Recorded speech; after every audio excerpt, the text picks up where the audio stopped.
আজকে কথা বলা হইব যে সকল ভাইয়েরা আটকা পইরা আছে এই নুল্লাস্তাগুলো জমা কইরা পাসপোর্টগুলো জমা কইরা স্ক্যান কপি জমা কইরা এই পাসপোর্টগুলো 2023, 24, 25 এই মাসগুলোতে বছরগুলোতে যারা জমা কইরা আটকা পড়ে আছে এরা কেমন পরিমাণে পরিত্রাণ পাইতে পারে আটকা থেকে সেটা নিয়ে কিন্তু আজকের এই ভিডিওতে ছোট্ট করে আলোচনা করা হবে। এই বিষয়টা নিয়ে প্রথমে তো কথা বলা যাক যে সর্বশেষ সরাসরি সেই এম্বাসি থেকে পররাষ্ট্র উপদেষ্টা জানাইছে যে আপনারা সবাই জানে সংবাদ সম্মেলন শেষ করে প্রেস নোট নিয়ে 15 জন আমরা পররাষ্ট্র মন্ত্রণালয়ে যাই এবং সেখান থেকে 3 সদস্যের টিম অ্যাপয়েন্টমেন্ট নিয়ে পররাষ্ট্র মন্ত্রণালয়ে গিয়ে কথা বলে, মানে ওইখানে যাইতে অ্যাপয়েন্টমেন্টও কিন্তু নিতে হয়েছে, ডেট নিতে হয়েছে, যেহেতু এটা সংবাদ সম্মেলনের বিষয় তো অবশ্যই ডেট তো নিতেই হবে। তো এরপরে দেখেন কি বলছে। আচ্ছা, এরপরে লিখছে পররাষ্ট্র মন্ত্রণালয় আজকে আমাদের জানিয়েছে প্রধান উপদেষ্টার দপ্তর সহ পররাষ্ট্র মন্ত্রণালয় ইটালি ভিসা জটিলতা নিয়ে আগে থেকে এই কাজ করতেছে।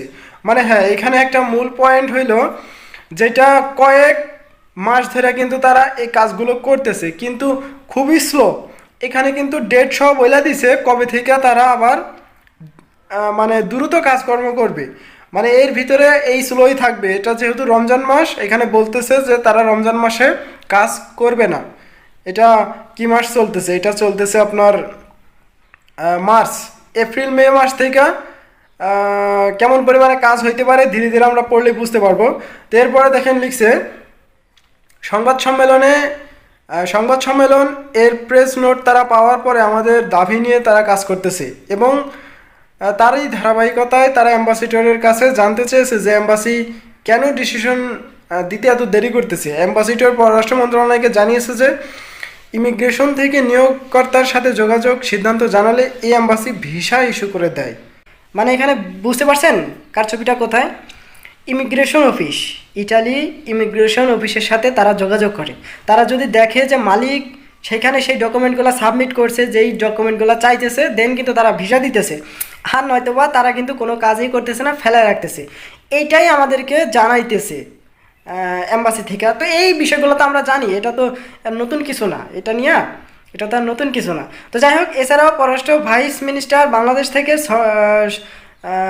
সফর শেষ করে ইটালিতে গিয়ে ইমিগ্রেশনগুলোকে দ্রুত কাজ করার নির্দেশনা প্রদান করেছে। এখানে তারা বলতেছে যে ভাইস মিনিস্টার বাংলাদেশ থেকে সফর শেষ করে ইটালিতে গিয়ে ইমিগ্রেশনগুলোর সাথে দ্রুত তারা যোগাযোগ করছে এবং এই কাজগুলো যাতে দ্রুত হয় তারা এটা নিয়ে কিন্তু কথা বলছে ইমিগ্রেশন অফিসে।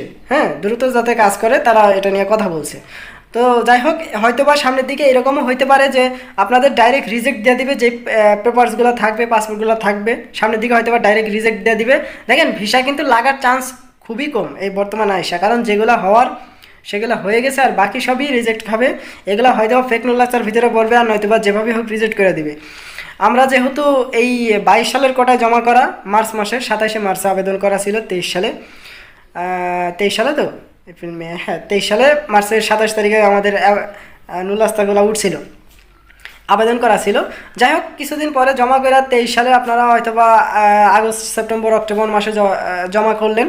এর ভিতরেই হয়ে গেল কি, যেগুলা আগস্টের আগে ছিল প্রচুর পরিমাণে কাগজে ভিসা লাগিয়ে গেছিলো। অলরেডি দেখেন যারাই জমা করতেছে দিনকার দিন তারা ভিসাগুলো পেয়ে যাইতেছে সিরিয়াল অনুযায়ী, কিন্তু আগস্টের পরে কোনো সিরিয়াল কিন্তু মেনটেন করে নাই তারা। তো এখানে একটা মূল যে পয়েন্ট সেটা হলো, দেখেন এখানে উল্লেখ করছে, দেখেন আগামী এপ্রিল মাস থেকে কাজের গতি অনেক বেশি বৃদ্ধি পাবে। আগামী এপ্রিল মাস থেকে কাজের গতি অনেকাংশই বৃদ্ধি পাবে। এখানে এটা কিন্তু আমার কাছে খুবই ভালো লাগলো যে তারা জানাইলো এটা যেহেতু মার্চ এপ্রিল মানে সামনের মাস থেকে দ্রুত কাজগুলো করবে, মানে আর 10 দিন, সপ্তাহখানিকের ভিতরে, ঈদের পরে বলতে গেলে ঈদের পরে কাজগুলো তারা দ্রুতভাবে করবে, এটাই মূলত জানাইতেছে।